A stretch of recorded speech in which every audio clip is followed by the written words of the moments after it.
বন্ধুরা দেখুন ইলিশ মাছ এসছে, ঠিক আছে, এই 3টে আমি নিলাম, ঠিক আছে, এই 3টে মাছ আমি নিয়েছি। যাই পরিস্থিতি হয়ে যাক, খাওয়া কিছু কম হবে না, খাওয়া খেয়েই যাব, ঠিক আছে, যেরকমই থাক, দিন যেমনই থাক, ঠিক আছে। আর ইনসুলিন বাড়ির টাকাটা পাবো, এখানে যে দিচ্ছি পুরো ইনসুলিন বাড়ির টাকাটা চলে গেল মাছে। এর থেকে ছেলে আর কিছু 50% নেই, এই যে মাছে দিয়ে দিল ছেলে 50%।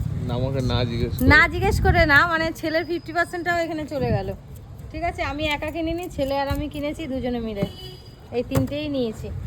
কেন একটুখানি খেয়ে না মন ভরে না, বাবা মনে হচ্ছে রোজ একটা করে ইলিশ হলে এক মুঠো ভাত খেয়ে নিতে, ভাবলাম বাবাকেই দিয়ে দেবো 2টো ইলিশ আর একটা আমরা ঘরে রাখবো, তাহলে মোটামুটি বাবার 15 দিন করে কাভার হয়ে যাবে। এবার করে যা দেখছি ইলিশ মাছগুলো প্রত্যেক দিন নিতে হবে। টাটা বন্ধুরা, শুভ সকালে শুভেচ্ছা, অনেক ভালো থাকবেন, অল ফ্রেন্ডস লাভ ইউ।